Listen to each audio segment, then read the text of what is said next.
Yo, what's good, everybody? Welcome back to the channel. And today I'm just gonna give you guys my thoughts on Joseph Parker absolutely making easy work of Martin Bakole. So obviously not much to analyze. The fight ended inside 2 rounds, but to me, one thing that stood out was the size of Joseph Parker.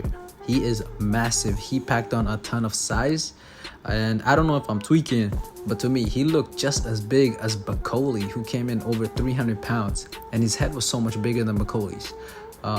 Parker was sharp and he kept his speed. Maybe he's slightly slower, but nothing too noticeable. He was throwing a lot, which to me means that despite the mass he put on, he still believed in his conditioning. I would like to think that he's also more durable, and obviously from what we saw, he looks like he increased his power as well. To me, it looked like he was ready for war. He was ready to stand 10 toes and bang it out with Daniel Dubois. So honestly, now I'm a lot more disappointed in the fact that Daniel Dubois was forced to pull out.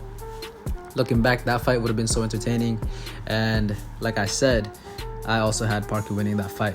But anyways, let's talk about Bakole. All respect to him, but he came even worse shape than I anticipated. Huge midsection and a lot of fat around the arms. He just wasn't in fighting shape. I made the breakdown video on his fight, and I called cap when Bakole's coach told the public that he's been training for 2 months. I just didn't buy it. And then a day after the fight, Bakole gets interviewed, and he's saying that he hasn't trained for the past 4 months.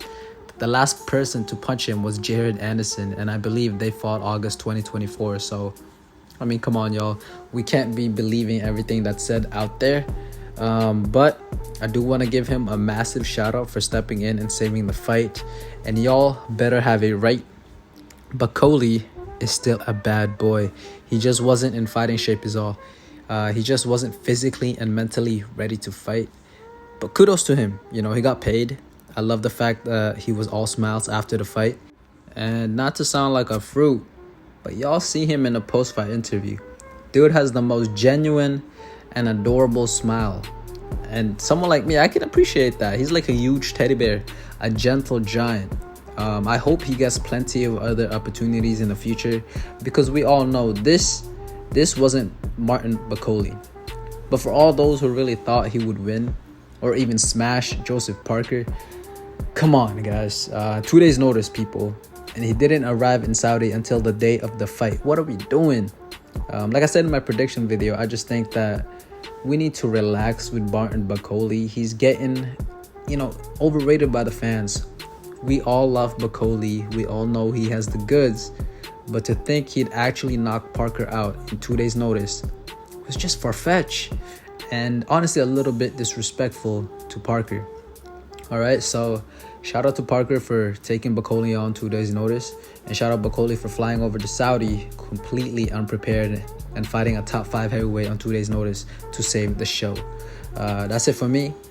Who do you want these two to fight next? For me, I still want Parker versus Dubois, or even Usyk.